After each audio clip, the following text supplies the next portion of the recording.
की लीला को सुनना चाहते हैं, नारद जी का चरित्र आप श्रवण कराएं। और भगवान की कथा को सुनने से पहले संतों का चरित्र व्यक्ति अगर सुने तो भगवान की कथा को सुनना बहुत अच्छा होता है।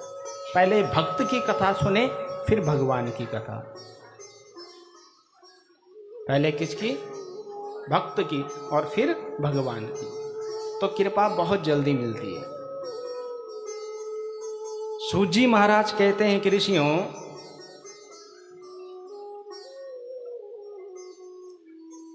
एक बार वन में विचरण करते हुए श्री देवर्षि नारद जी हिमालय के प्रांत में पहुंच गए, हिमालय की तलहटी में। और हिमालय की तलहटी में जब देखा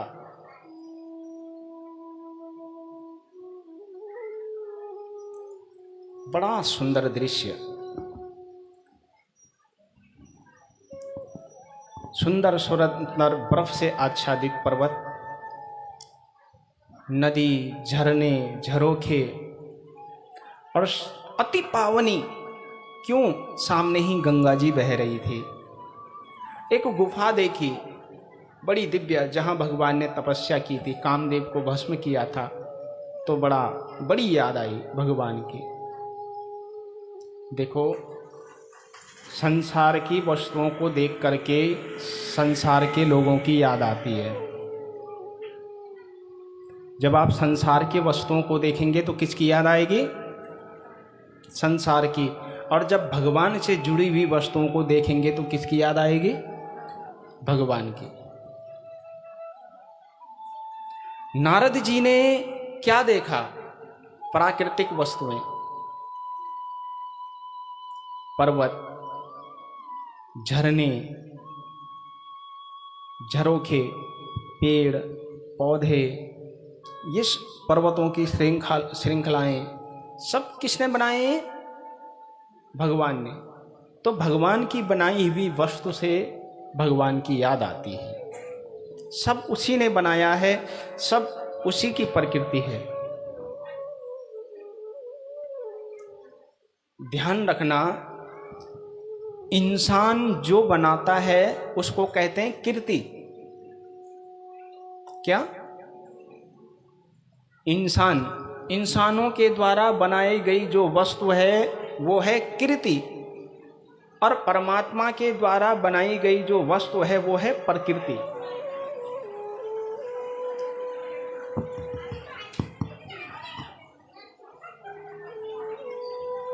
बोलिए शंकर भगवान की।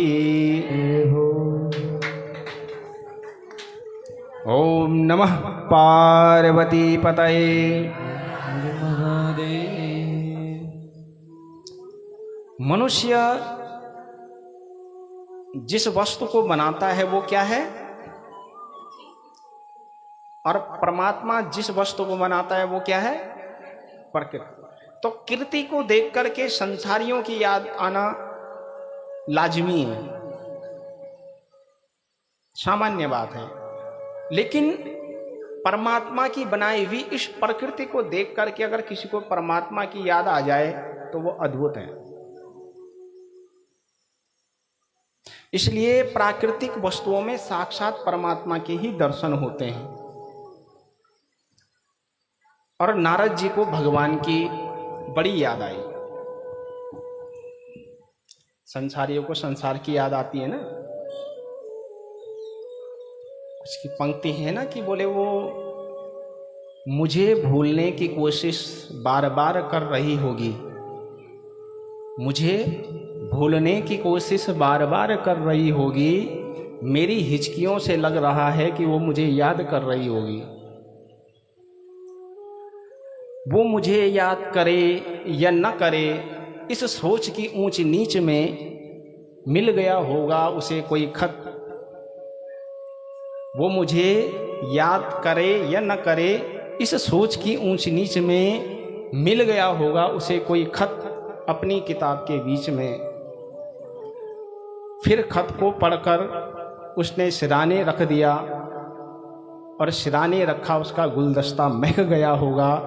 आज फिर देख ली होगी मेरी तस्वीर और आज फिर मन बहल गया होगा। तो अगर प्रेम आपका इस प्रकाष्ठा तक पहुंच गया है तो ही नारद जी की इस कथा को आप समझ पाओगे। संसार में जिसने इस हद तक प्रेम की इस परिपूर्णता तक जो गुजर गया होगा, परमात्मा नारद जी परमात्मा के प्रेम में उस परिपूर्णता तक गुजरे हैं।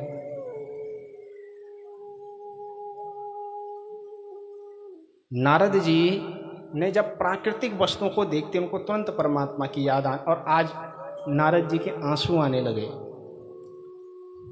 क्यों आंसू इसलिए आने लगे कि नारद जी ने सोचा कि यहाँ पर बैठ कर के थोड़ा भगवान का भजन करता, कीर्तन करता, लेकिन श्राप लगा है नारद जी को कि घड़ी दो घड़ी से ज़्यादा कहीं। नारद जी कौन हैं, इनका जन्म कैसे हुआ, ये सब हम पहले सुन चुके हैं। भागवत जी में आप लोगों ने सुना होगा, जिन्होंने भागवत सुनी होगी उन्होंने सुना होगा कि ये दासी पुत्र थे रामदास, और तपस्या करी, भगवान का भजन कीर्तन किया, तो ब्रह्मा जी के 10वें बेटे मानस पुत्र बन करके क्या हुए हैं, प्रकट हुए हैं। रहने दो गुरु जी, बच्चों को अपने पास रखिए आप लोग,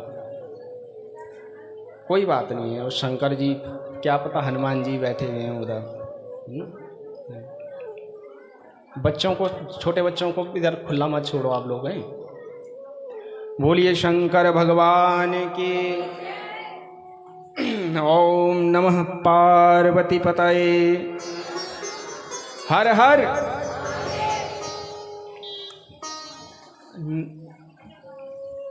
हिमगिरि गुहा एक अति पावनी, बह समीप सुरसरी सुहावनी, आश्रम परम पुनीत सुहावा, देखहि देव ऋषि अति मन भावा।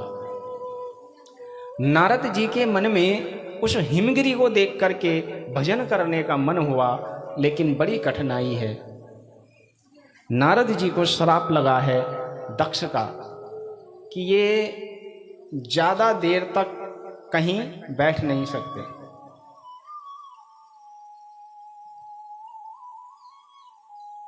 ज़्यादा देर तक ये कहीं बैठ नहीं सकते, एक जगह बैठ नहीं पाओगे। और देखो एक बड़ी बात, सीखने वाली बात, आज तक आपने सुना होगा कि महात्मा ने इसे श्राप दिया, महात्मा ने उस गृहस्थ को श्राप दिया, इसको श्राप। यहाँ ये पहली अद्भुत घटना है कि एक गृहस्थ व्यक्ति ने और एक बाबा जी को श्राप दिया। दक्ष कौन है, गृहस्थ, दक्ष प्रजापति, और इसने नारद जी को श्राप दे दिया। अच्छा चलो ये प्रसंग थोड़ा सुन लो आप लोग कि श्राप क्यों दिया।